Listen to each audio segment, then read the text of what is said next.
The man is walking down a street during a heavy downpour. The next second, he is dragged into the water by an unknown creature. It turns out that a few hours earlier, a strange rain had fallen from the sky, a rain of piranhas. In an instant, piranhas spread to every corner of the streets. They began attacking people, and everyone could only run home in a panic. A piranha apocalypse had arrived. A few days ago, this girl went to the supermarket, having nearly drowned as a child. She was terrified of rain. When she saw the weather forecast predicting rain for the next 2 weeks, she decided to stock up on supplies, and planned to stay indoors the entire time. Little did she know, this move would allow her to survive the apocalypse.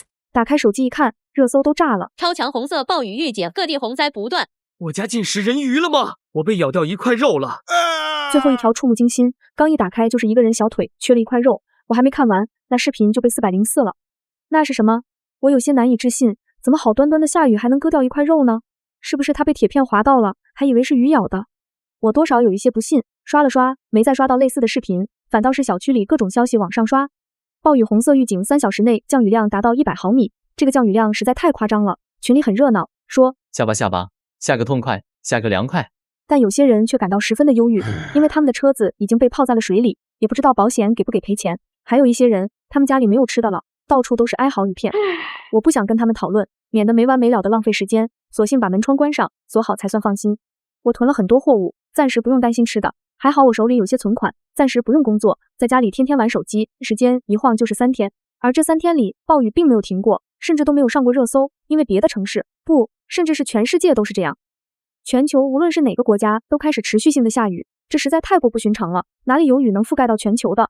不过想半天也想不出一个所以然，我索性又打开视频，开始刷视频。这一次类似于食人鱼之类的标题视频越来越多了，甚至还有人拍视频说水里有什么东西的。有那不怕死的博主直接开直播，冒着大雨用捞网捞出了一个活蹦乱跳、黑不溜秋的活物。这个视频倒是红火的厉害，一看那鱼似乎是变异的鱼，满口密密麻麻的牙齿，吓得所有人都不敢轻易下水。有人说这是 P 的，有人说这是故意炒作，有人说食人鱼要来了，众说纷纭的，谁也不知道到底哪个是真的。不过这视频我是上午刷到的，等到了中午，视频就不见了。越是掩人耳目，就越是刻意。我确实没空管这些了，因为现在雨水已经淹到了2楼，1楼完全被淹没在了水下，并且还在持续往上淹。我就住在3楼，用不了多久，估计就会淹到3楼。我害怕到时候雨水把我淹没。我们这层楼一共有17楼，1楼、2楼的住户已经搬离了出来，在群内的帮助下，暂时借住在楼上楼层的居民家里。我打算也去看看，尽快搬离这里最好。我不打算申请借住，而是率先给物业打了电话，询问我所在的楼层有没有高户人家空余的房子。没有人住，我想租下来，毕竟我是一个人独居，若是借宿在别人家里，多少有些不方便，更何况这雨也不知道什么时候会停。本来物业十分的繁忙，每天为借宿的大小矛盾发愁，天天被业主炮轰，而焦头烂额的。这次还以为又是一个借住，没想到是租住房子的。租住房子的话，按照道理来说，会给予1个月的租金作为中介费，有利可图。物业当然满口答应，说尽快会为我找到房子。房源的话也十分的好找，在第16楼有一户人家，他们在很早之前就搬到了其他市去，这个房子一直空闲，他就委托物业处于长期出租状态。当然，租金的话就稍微便宜一些，只需要3000块钱1个月，就这样轻松的赚取3000块钱。物业为了尽快达成这笔交易，甚至还专门上门来把钥匙给了我。我当然是请求他们帮我搬东西，把物资全部放入箱子里密封好，让他们搬到楼上去。物业疑惑道：这么重，里面都是些什么呀？我赶紧说是我的个人生活用品。倒是没有人起疑心，毕竟谁会在洪水来袭的时候花3000块请物业帮忙搬东西呢？但这些东西如果泡在楼下的水里，不仅会被泡发，还会彻底报废，我可舍不得啊！与其担心损失，不如尽快把它们都放到高处去。忙活了一天，到了傍晚时分，那雨竟然逐渐的变小了些，似乎暴雨稍微停歇了片刻，雨声也变得不那么急促。但是前面几天实在是太过猛烈的暴雨，现在1楼完全被淹没，没办法再住人。趁着现在好不容易天晴片刻，就有人想着把东西搬出来，哪怕放在楼道里，也比放在房间里泡发的要好。住在2楼的男人一边骂一边打开手机，拍摄视频，把眼前的惨状全部录了下来，希望能让谁赔偿些许损失。真是我都快倒霉死了，我新买的家具，我新装修的，花了我10几万块，结果现在全部泡发了，我找谁说理去？该死的物业，一群狗眼看人低的家伙，不给钱就不来帮忙，我明明交着物业费的，结果说不来就不来了。男人添油加醋的絮絮叨叨辱骂，满腔的怒火无处发泄。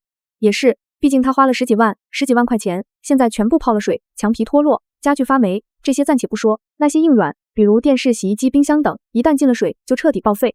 那可是一笔不小的开支，但是谁愿意帮他挪那么重的东西？更何况又不止他一两家被淹了，若是全部都帮忙的话，那得挪到天荒地老。男人没办法，只能自己扛着那沉重的电脑主机，准备把它搬到楼上借住的人家去。积水是浑浊的，虽然暴雨是清澈的，但是它混合了人类地上的垃圾，变成了黄灿灿的污水。男人一阵惨叫，突然他感觉腿部剧痛，像是有什么东西撕咬住了他的大腿一样，疼得他一个没马稳，主机直接掉在了积水里。什么东西？什么东西咬我？男人惊恐的大喊大叫，但是那东西十分灵敏的躲过了主机的攻击，居然一个反口又是死咬了上去。这下子男人的大腿开始汩汩流血，血色晕染开来，疼得他站不住，直接跌倒在水里。水下的东西更加激动了，顿时一拥而上，撕咬上了男人的大腿、腰部、屁股、胳膊，甚至是跳到了男人的脸上，一口咬住了他的鼻子。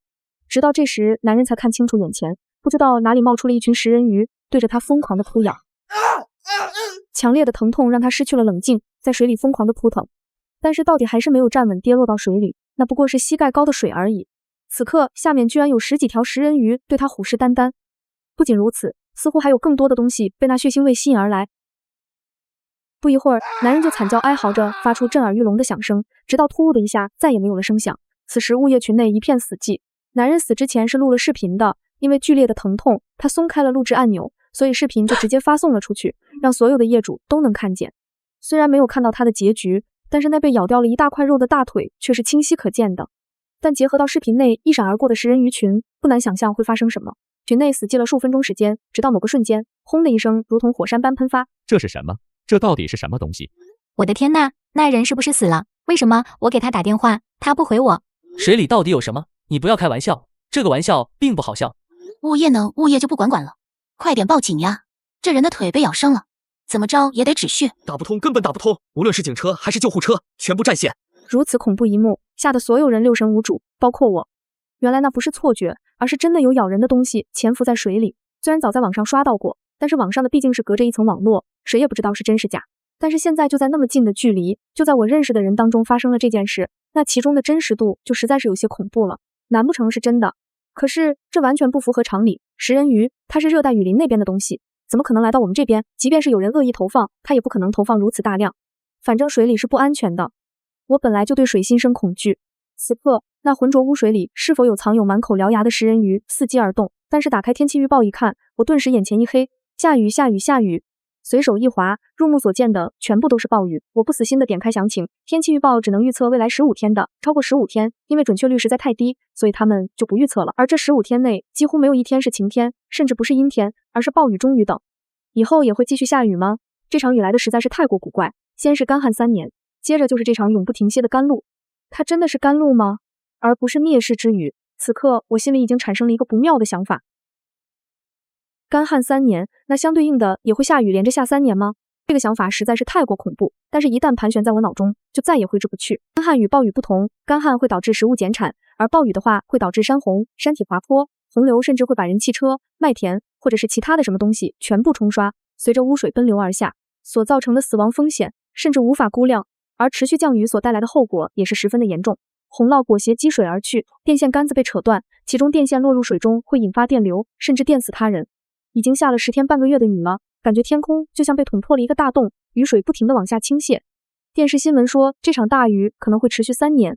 3年，这听起来简直疯了。但看着窗外的情况，我真的开始相信了。街道已经完全被淹没了，楼下的水位每天都在上涨。幸好我住在16楼，但是如果电力停了，水泵也停了，这栋楼就会成为一座孤岛。物业群里都在说那些积水里现在有食人鱼，刚开始我还以为是谣言，直到看到有人发的视频，那些被啃咬的伤口太可怕了。我不停地想着各种可能性，这场持续的降雨会带来什么后果？山体滑坡，农作物被毁，物资短缺。但最让我恐惧的是那些肮脏的积水，还有水中可能潜藏的一切危险。我必须给家里打个电话，确认爸妈的情况，希望他们那边没事。爸妈说他们那边村子已经淹了，好多人被冲走了，他们想让我赶快回去山上躲避，但是我怎么出得去？外面到处都是水和那些鱼。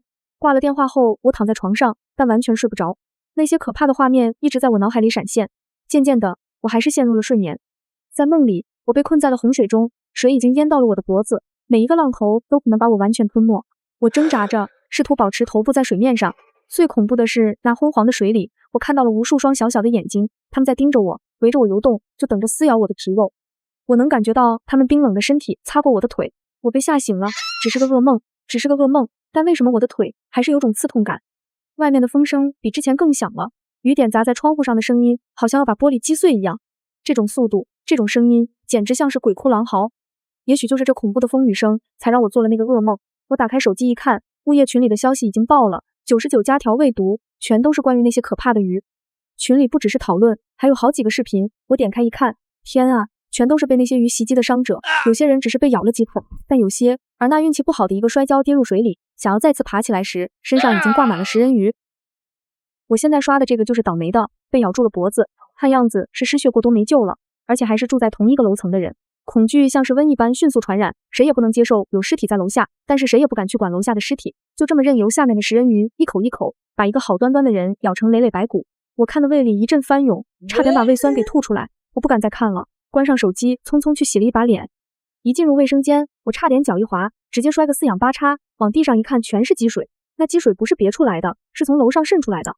住在高层的坏处就是楼上也很容易漏水，不过这也算好的了，只是卫生间与厨房漏水严重。其他的虽然天花板在滴答，但是还能住人。突然一个电话打了进来，喂，小雨啊，我是你宋姨啊，你还记得吗？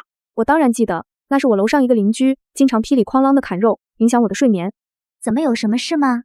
无事不登三宝殿，果然一张口就是。你能不能借一点米呀？面的你们年轻人不是爱吃方便面吗？我看你买了不少，能不能分我2箱？一个你50块钱，够不够？这死老妖婆，自己家东西不够吃了，居然还想骗我的东西吃，还50块钱，寒酸谁呢？别以为我不知道，现在由于暴雨的原因，食物已经涨价涨得特别厉害。别说一箱方便面50了，你就算一袋方便面卖50都有人买。不卖我也没有多余的吃的了。你怎么可能没有？我可是看着你。那人强行压制住了火气，又柔声说道：实在是没有办法了，我们家的米面全被那雨水给淋湿了，现在一家老小饿着肚子，已经1天没吃饭了。我们老的饿就饿吧，但是我这孙子还长身体呢，你能不能心肠好，卖给我们几箱方便面，我可以给你涨价。可拉倒吧，最抠门老东西还给我涨价，准备涨5块钱吗？连成本都不够，更何况现在钱什么的，我是真的不在意。反正想着跟他也没什么交集了，索性说了句饿死你算球。骂完，没等对方说话，我麻溜的挂断了电话，并拉入了黑名单里。那老妖婆战斗力强得很，末世之前滴滴咣咣的砍肉，吵得我没办法入睡。我上去找他理论，结果他把我骂得实在还不上嘴，次次都吵架输掉。那我就不跟他吵，骂完了一句直接拉黑，估计能把他气得半死。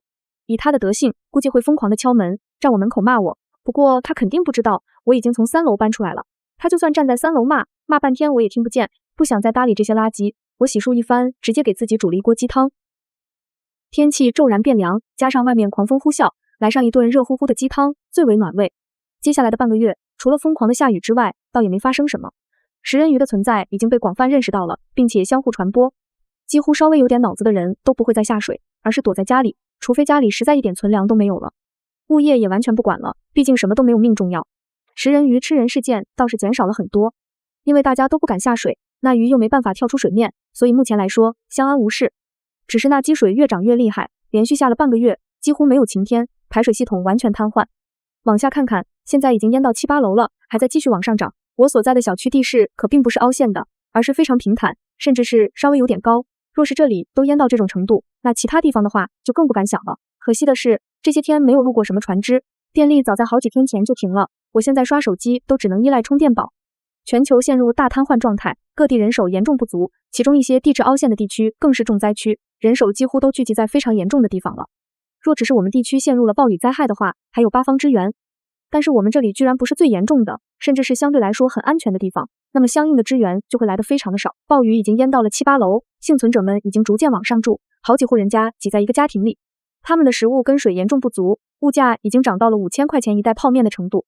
相信用不了1、2天，就会有人拿着斧子砸我家的房门，来要求我交出手中的物资。不行，我必须要想办法离开这里。这些天经常时不时的做噩梦，这让我十分焦虑。我是一名独居女性，经常会刷到小偷闯入家门这些，刷的多了，我自然也会有所防备，所以听从了网上的建议，买了一个电锯用来防身。电锯买来3年了，几乎从未用过，但就在这个时候，这个摆设居然派上了如此重要的用场。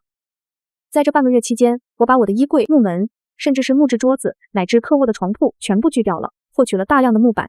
万分感谢当初卖家赠送了我一大把的钉子，现在我可以用它们来拼凑出我的小船来。我的手艺算不上好，不过有工具在，也算不上坏。这半个月来，我几乎所有的时间都拿来制作这辆小船了。感谢我的床铺吧，我的床铺是木质的，它承担了我的小船的整体框架。我用钉子跟锤头把它们强行拼凑在一起，建立了一个船的样子。中间有空隙的地方，我全部都用剩余的木板用钉子把它们钉下来一起。虽然看上去很是怪异，但是木板加木板叠加在一起，确实显得牢固了很多。我就这么缝缝补补的，硬是凑了一辆看上去还像模像样的小船。由于我的不停加固，它看上去还挺牢靠。因为我害怕食人鱼的牙齿会破坏我的船底，让我的小船漏水，所以我一咬牙，把屋子里所有的铁制品全部收集起来。好在电力跟煤气持续了有半个月的时间才算停止。这半个月的时间，我家的火几乎没关过。我把所有能拆得下来的铁制品全部放在了灶台上焚烧熬煮。这虽然浪费了我很多的时间，还直接把我的锅给烧穿了，险些酿成火灾之外，至少结果还是不错的。我把铁水倒在了地上冷却之后，就形成了一张铁皮。把铁皮安装到船体上倒是很容易，我费力的把小船掀翻，用铁皮在小船底部敲敲打打，配合着钉子，让它们完全贴合在一起，为我的小船加上一层防御。这是我专门为食人鱼准备的，希望这可以帮助我避开食人鱼的伤害。忙活了半个月之久，我真是累得要死要活的，身上脏兮兮的，手上也都是干活勒出来的细小伤口。不过看着眼前的得意之作，我还是满意的笑了。小船终于制作完成了，我终于可以离开这个鬼地方了。我特别的累，但是满满都是成就感。我拿出了一个薄的被褥，把它一处处的钉在了小船内部。这个被褥并不吸水，它的存在是为了防止摩擦，防止割伤。我忙得盘点物资，虽然吃了半个月，但是还剩了很多，我带不走它们。我挑了一些方便带走的东西，塞入了背包里，保质期长的东西是我的首选。至于其他带不走的，就藏在这里好了。说实话，我也非常的舍不得，但是小船就这么大，若是把我现在的物资全部搬走，那会直接把它淹沉了不可。所以我只挑了些东西放入船上，在船两头的位置特意弄了2个储物箱子，平时可以坐在箱子上，若是需要，可以把上面的盖子掀开，里面就是储藏的物资。在顶部我还特意加装了一个遮雨的棚子，因为那暴雨实在是太大了，若是贸然淋雨，我可能吃不消，干脆就多加了一个遮雨的棚子。棚子并非正方形，而是学习了电视剧里的那种三角形，不仅把雨给隔绝在外，若是往里一缩，把那小门一堵，还能防止食人鱼跳起来咬人。一切准备就绪，我就准备出发去找我的爸爸妈妈。凤凰山离我这里不算远，往常开车1个小时就能到山脚下。也正因为近，所以我才有胆子制作小船，冒险回家。忙活了许久，我也累了，洗漱了一番，给自己煮了满满一锅的火锅，准备在出发之前把肚子填饱。没吃完的鸡肉、牛肉、羊肉，各种丸子全部往里面加。因为天气太冷，我还加了整整2大块的火锅底料。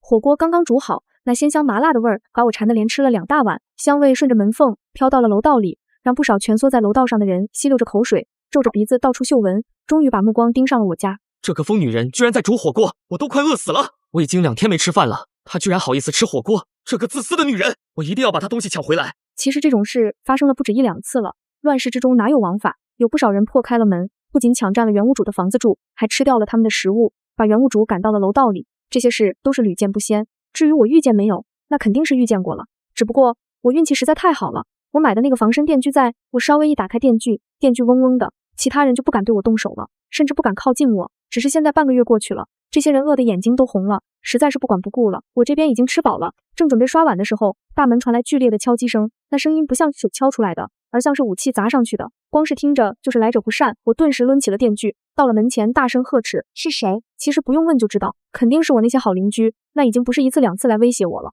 仗着我年纪小，总是想抢我的物资，见我有电锯，倒是能把他们吓退一时。但是在楼道里睡久了，心多半是不平衡的，总是嫉妒别人可以睡在温暖的大床上，而自己蜷缩在冰冷的楼道里。所以这些邻居们就喜欢半夜3更砸我家的门，想要吵醒我睡觉。睡眠不足会影响我的精神状态，所以我也不惯着他们，抡起电锯狠狠地教训了他们一顿。见到血之后，他们才算消停。那边并不说话，开始疯狂的砸门。这次看上去集合的人更多，这次他们已经打定了主意，只要人数足够的多，那个疯女人总不能全部对付得了，双拳难敌4手，只要把这个疯女人团团围住，把她的电锯打掉，那么她的物资就能被所有人占为己有。他们盯上了我，大门被他们砸得哐哐作响，我顿时也上了火气，抡起电锯直接打开了房门。电锯一开，剧烈的响声震慑住了所有人，但也仅仅是那么一瞬的一声惨叫，冲在最前面的愣头青被身后的伙伴们一推，直接冲到了我的电锯上，血色晕染开来。趁我愣神的刹那，他们居然想拿武器砸掉我手中的电锯。我顿时挥舞着电锯阻止他们的行动，并且趁乱伤了好几个人。但是人数实在太多了，他们如同蝗虫一般，居然还想进入我的房子里，我岂能让他们如愿？一片混乱中，突然有人疯狂地喊叫：别打了，别打了，海啸快来了！那人最靠近窗边，往外一看，顿时吓得肝胆俱裂。刚开始这声并没有引起什么水花，毕竟大家都打红了眼，直到另外一个人也勾着头往窗边一看，洪水，是洪水来了，洪水快要淹过来了。那人也在疯狂的大喊，随后更多的人伸头一看，只一眼就立马吓得魂不守舍。这种现象像是能传播一样，几乎所有人都下意识的往外一看，然后就是恐惧的传播。我们这里很安全，为什么安全？因为我们附近有个水库，平时多余的积水可以由它来阻挡，避免积水过多。在正常情况下，那是绝不可能打开水库的。但是现在是不正常的情况，我不清楚那是水库爆开，还是上游城市即将崩溃，所以要从我们这里流淌出一点水流分流。若是后者，或许还有一条生路，但若是前者，那所有人都死定了。我顿时吓得脸色苍白，电锯也不挥舞了。实际上不需要再抵挡了，周围那些想要抢我物资的人全部一哄而散，恐慌地逃跑了去。都这种时候了，还抢什么物资？准备吃一顿断头饭吗？还不如想办法怎么逃跑呢。洪水还没来，但我已经听到了那惊涛骇浪的巨响，轰隆隆的好似天边巨雷炸响。沿途建筑更是如同玩具一样，被它冲刷的成为洪水中的废料，更是有半截楼房被它推让着逐渐前进。光是看着洪水里被冲刷的东西，我就感觉头皮一阵发麻。我后悔死了，若是早知道今天会爆发洪流，我前几天就应该拖着小船疯狂地游到山里去。六神无主间，我只能关上了房门，躲进了自己的家里。我把物资锁入了小船里，自己则是把小船两侧的小门给堵上。也还好，我当初看电视剧看到别人小船建设的跟个小屋一样，也跟着跟风了一把，至少给自己找了一个封闭的漂浮掩体，至少比躲在床底下衣柜里要更加安全些。即便被卷入水中，这艘小船也能为我抵挡住水中冲击的砖石碎块等。至于还能不能活，那就听天由命吧。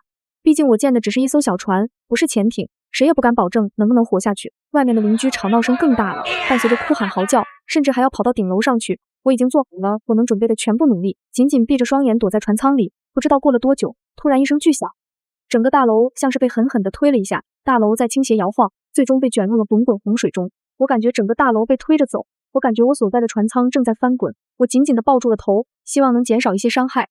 我的情况已经是最好的了，在我看不见的地方，其他的业主们宛如一只只小蚂蚁，洪水来袭的那一刻，直接被冲散，落入了洪水中，稍微扑腾了几下，就彻底不见了踪影。我的大脑已经不会思考了，全部的身心都陷入了黑暗之中。我像个鸵鸟一样，不断地催眠自己，想要自己冷静冷静。船舱在翻滚，我感觉我像是被下了锅的饺子一样，扑通一下沉入了水里。船舱似乎撞到了什么东西，让小船都改变了一下方向。但很快，船舱本来就拥有的浮力，带着小船与我，逐渐向水面漂浮上去。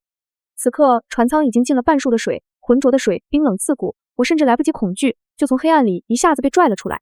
辛辛苦苦打造了半个月的小船，居然带着我到了水面之上，视线变得光亮了很多，至少不再是在污水底下了。我到了污水上面，被洪水卷着，不知道往哪里溜去。我不敢打开船舱，因为有波浪一下下的打在我的小船上，让我的小船如同摇床一样晃晃悠悠。甚至我还感觉到几条食人鱼落在了船舱上，但它们似乎也被洪水打懵了，在水浪飘忽摇摆的时候，又被水卷走了。不知道漂泊了多久，水流逐渐平缓了下来，是几个小时还是过了一天，我已经分不清时间了。我只感觉到我的小船似乎撞到了沙地上，才停了下来，就这么平稳地停在了那柔软的沙子上。这里是哪？直到确认安全无误之后，我打开那船舱，往外伸头一看，原来不是沙滩，而是一辆运沙子的大卡车。再一看周围青山绿树的，这是山上吗？看着大卡车好像也是被洪水卷得一头扎到了山上，不过这大卡车撞得厉害，车子凹陷下去，里面的沙子也露出了大半，竟然充当我的刹车带了，如此倒是我的幸运了。我松了一口气，小心翼翼地爬出了船舱。不愧是我花了半个月精心打造的小船，它居然让我捡回来了一条命。至于其他人的话，我就不敢多想了，他们被卷入了水里，而他们所携带的东西是什么？大洗澡盆、床垫、木板还是大门？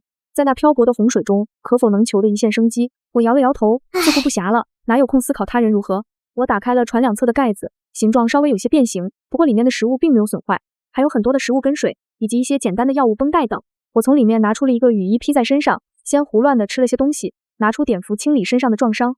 手机进了水，显然是没办法用了。我索性背上背包，先去查看一下周围有没有人烟。此处乃山林，山中草木众多，加上暴雨一直未停，路有些湿滑，我硬是走了好长时间才算抵达山顶。好消息，周围有人烟；坏消息，貌似只有一处人烟。我一时间竟然不知道是绝望还是开心。距离这里不远处是有一户人家，那户人家是山中常见的贫困家庭，一个土房子，棚子搭建的厨房，还有一个小的土房子，应该是厕所，以及篱笆围的院子。若不是看土棚子还在冒着烟火，正有人做饭，我都以为是废弃房屋呢。不管了，死马当活马医，先去看看再说。我慢悠悠地向着那土房子而去，一边警惕着频繁摸向兜里的水果刀，这也是我仅剩的武器了。不要问电锯怎么样了，电锯在洪水中直接被舍弃掉了。我的小船舱虽然可以容纳4、5个人，但是电锯实在太大了，所以只带了防身的水果刀。我抱着沉重的心情敲门，一会儿门就打开了。抬头一看，那是一个很高的男生。我本来已经心死了，但是对方居然惊喜地率先开口。夏小雨，对方的声音很是喜悦，而且总感觉很耳熟。我下意识一抬头对上那人的眼睛，巧了，居然是熟人。白风止，还有什么能在危难时刻遇见熟人更为惊喜的呢？我与白风止是一个班级的，虽然不怎么见面，也没怎么说过话，但到底还是面熟的。眼前这个男生是我的同班同学，不仅人长得又高又帅，而且品性也是很不错的。这样的男人应该不会伤害我吧？而且以对方这张俊美的脸以及身材来说，谁伤害谁还不一定呢。快进来，别感冒了。对方亲切地把我迎进那破旧的小屋里，一看里面居然还有另外3个大男人，我顿时紧张了起来，下意识就握紧口袋里的水果刀。这个美女是谁呀？白哥，你们认识吗？小姐姐不要紧张，我们不是坏人，我们只是来上山旅游，谁知道被困在山上了。他们点儿背，本来只是想出来旅游玩玩而已，谁知道天上突然下暴雨，那暴雨下的又急又猛，他们不敢冒雨下山，怕直接摔死过去。本想着雨小点就走，雨停了就走，没想到回不去了。就在凉亭里休息了几个小时而已，下山的路被泥石流直接冲垮了。这大半个月他们都不知道怎么熬下去的，又冷又饿，周围只有凉亭，他们又不敢在凉亭里过夜，只能在山里不断的寻找住处，希望能避雨。寻找了好久，也只找到了这么一个住处罢了。虽然破旧了点，但至少比睡野地里强。这些天他们把附近的野菜能挖的全挖了，还钓了一些鱼来吃。当然暂且不提被鱼咬了屁股这回事，反正这地方邪门得很，他们真是过得够够的了。现在这群人饿了半个月，饿得面黄肌瘦。你稍等一下，我去给你盛碗粥暖和暖和。白风止冲了出去，冒雨进了那棚子搭建的厨房，给我端了一碗野菜糊糊。不是，这也能叫粥吗？我眼角有些抽搐。他们不知道哪找的野草，放在水里煮一煮就是一顿饭了。刚开始我还以为他在戏耍我，但看旁边的3个男人饿得眼都快绿了，眼巴巴地看着那碗粥，这才反应过来，这不是戏耍，而是他们得之不易的珍馐。就凭他们这饿的腿都在打颤的样子，我一个人就可以把他们4个全部撂倒。我叹了口气，索性把身后的背包拿了下来，直接拉开拉链，背包一打开，方便面、火腿肠、矿泉水、辣条、巧克力、月饼满满当当都快冒出来了。咕噜，我听见了4声非常响亮的咽口水声，这是人类的本能，即将饿死的时候谁都忍不住，他们眼睛都快发绿了，完全粘在了这些食物上。小雨，不用这样，你的食物得来不易，我们还有吃的。白风止一把拉住了我的背包拉链，这个时候居然还拒绝，吃饱了才有力气干活。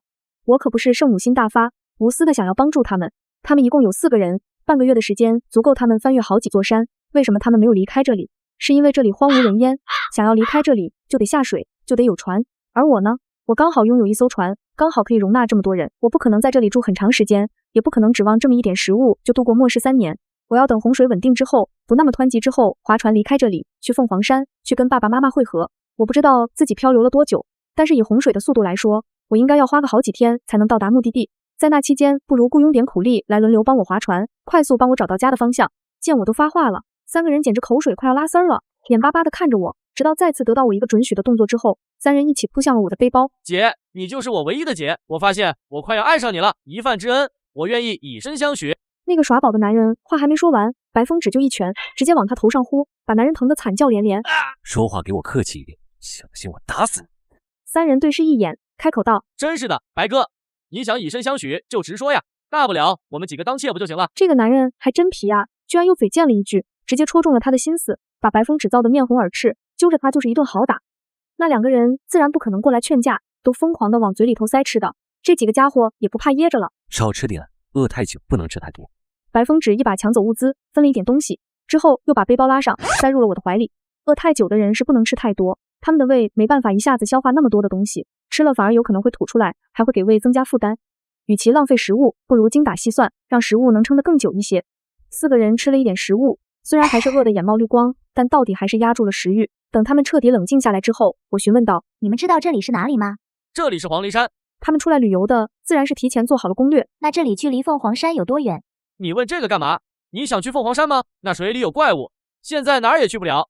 那3个人有些绝望地躺在了床上，摸着肚皮咂巴着嘴，他们被彻底困死了，只能期盼着有路过的官方把自己捞走。那如果是有船的情况下呢？我开口询问。嫂子，别开玩笑了，这哪里有船呢？我们在这半个月，硬是一艘船都没有经过。是啊是啊，我们盼星星盼月亮的，都没有看到一艘船。如果有船的话，我恨不得现在就划着它回家。几个男生看上去都灰心了，只当我是开玩笑。今天不能去，今天的水流太过湍急，得看过几天水流平缓之后才能尝试过去。只有白风只认真的回答：现在肯定是不能走的，我就是被洪水给卷下来的。什么？洪水卷下来的？你有没有受伤？白风止顿时急切地握着我的手，想要检查，我多少有些尴尬，毕竟之前并不熟。白风止这副模样是干什么？白风止脸色一红，松开我，向我道歉。上游真的出现大洪水了。不对呀，那不应该。难不成真的有船？我点了点头，对上4双紧张的眼睛，干脆指了来时的路。就在那里，刚好可以容纳下5、6个人。我爸妈就在凤凰山，凤凰山海拔3000米高，山腰处非常的安全，只要到达那里，我们就可以获得救援。至少无论如何都比这荒无人烟的破地方要强。众人一阵欢呼，特别是那3个男生几乎快要跳了起来。女神，你就是我的女神！苍天呐，上天终于派了一个救苦救难的活菩萨来保佑我。接下来就很顺利了，他们十分迫切地来到了小船这里，跟个野人一样围着小船嗷嗷嗷地转。几人非常的激动呐喊，甚至还跳起了什么祭祀舞，搞不懂他们在想什么。不过那欢快的气氛倒是连我也传染了。自从暴雨末世之后，情绪就十分的压抑，这还是我第一次看到如此高兴的人。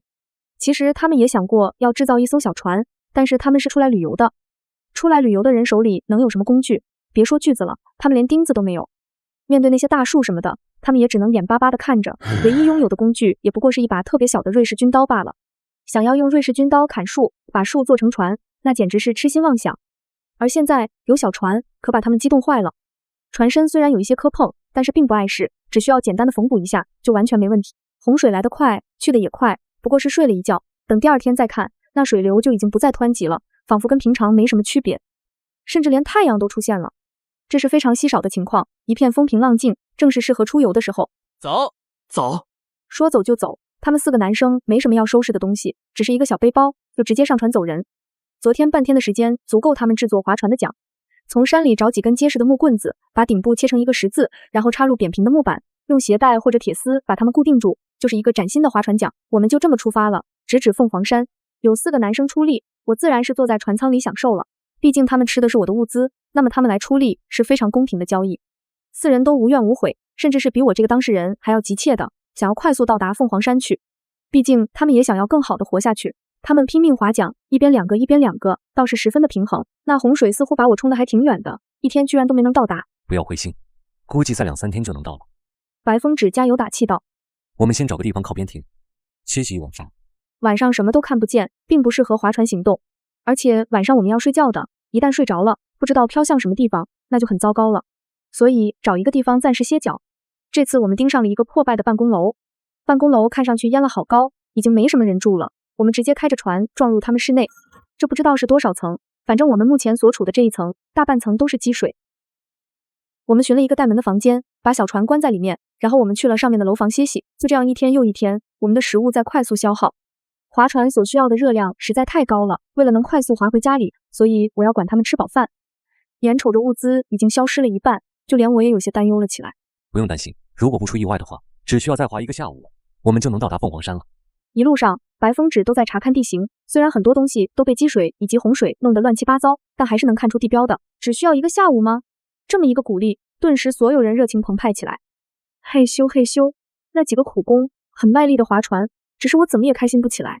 我的直觉很准，可能因为女人的第6感都是如此的敏锐吧，我总感觉心头惴惴不安，像是要发生什么大事一样，让我非常的焦躁。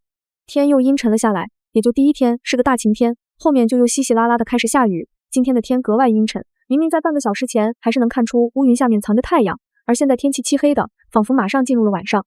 乌云密布，电闪雷鸣，天又要下大暴雨了，我感到一阵的恐惧。划快点，不要停，我有预感，洪水可能又要来了。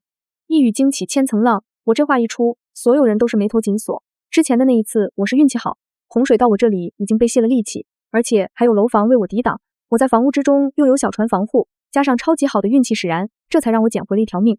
甚至再让我经历一次当时的场景，我都无法保证我真的能活下来。而这次呢？这次可是平静的水面上，没有遮挡物，没有大楼为我们抵挡住洪水的冲刷，就这么一艘小船，妥妥的送死。所有人都意识到了事情的严重性，当即拿出了吃奶的劲儿，疯狂的划船。胜利就在眼前，我已经看见了凤凰山，只需要再划一段距离，只需要再划那么1、2个小时就能到达。要赌一把吗？我在心里这样询问自己。船头船尾还有很多的物资，这些物资沉甸甸的，让船都变慢了些。若是能扔了这些物资，划船的速度当然会变快很多。但是扔掉物资的话，相当于扔掉了我们的保障。毕竟那洪水什么的都是我的猜测，我并没有证据。若是洪水没有来，那我们扔掉物资的选择就是非常愚蠢的。毕竟物资的重要性不言而喻，这相当于扔掉了我们生命的筹码。但是若是不扔的话，若是那洪水真的来了呢？为了那一口吃的，把自己的命丢掉吗？看着越来越近的凤凰山，我一咬牙，命令所有人把船头船尾的物资全部扔掉。什么？所有人都震惊了，难以置信地问了我2遍。真的要把物资扔掉吗？那可是珍贵的食物啊！在山上饿了半个月，可把他们饿坏了。任何的食物都对他们弥足珍贵，更何况还是那么多的物资，光是想想就肉疼的难受。都什么时候了，心疼物资还有什么用？先想办法活下去，再考虑其他的吧。更何况这些物资都是我买的，要心疼也是我心疼才对。我下了命令，他们还想再说什么，被白风止阻止了。白风止长腿一迈，直接到了船头，把那满舱的物资噼里啪啦的往外丢去。一箱箱的物资全部落入水里，可把3个人心疼的要命。要留一点吗？白风止问我，一点不留，全部扔掉，快！我感觉我的眼皮在疯狂的跳动，不祥的预感越来越快了。白风止非常的听话，动作麻利，不一会儿就清空了2个储藏格。很快船就轻了不少。让我划吧。白风止接过我的船桨，这一次滑动速度明显快了很多很多，也许是物资清空了，船身轻快了不少。这些人风一样的飞快滑动。不一会，狂风呼啸，风声带着一些令人毛骨悚然的碰撞声从远处袭来。我往后一看，顿时惊慌，居然是真的，真的有洪水在向这边袭来了！快快快，洪水追上来了！看那速度，估计用不了10分钟就能把我们全部卷走。而现在，按照我们的划船速度，得划20多分钟才能到达山脚处。正当我们快要绝望时，一辆红色的快艇突然冲着我们笔直而来，快艇飞速地逼近了我们。爸妈！我惊讶地大喊，看着红色快艇上的2人逐渐接近，我心揪到了嗓子眼上。来人不是别人，正是我的爸妈，居然在这危机关头开着快艇来接我们了。快上来！快艇来得又急又快，差点撞上我们的小船。我们也来不及想那么多，直接跳了下去，连滚带爬的上了快艇。快艇带着我们飞速的往岸上冲去，而身后滚滚洪水逐渐逼近，我甚至能听见后面楼房摩擦的声音。心脏在剧烈跳动，手却被人死死握住，一看不是别人，正是白风止。我喜欢你，若是能活下去的话，能不能？我对着他就是狠狠一掐，打断了他的施法。也许是意识到快要死掉了，这种紧要关头，他居然还有心思想别的。抓稳了，马上就到岸边。到了这个时候，我爸非但没有停止，反而一拧油门，居然向着山上修建的公路暴冲。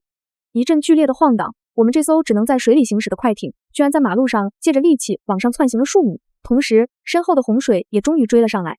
不过洪水没有追上我们的脚步，反而在我们身后心有不甘地打出了一个巨大的浪花，似是不甘心般，还想再追击，但怎样都没抓到我们。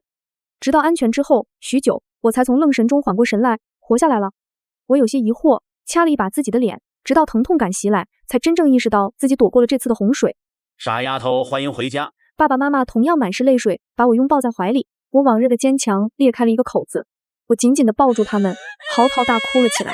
虽然末世没有结束，虽然还会有许多苦难等待着我，但至少我度过了最为困难的时候。等雨过天晴时，胜利终将属于我们。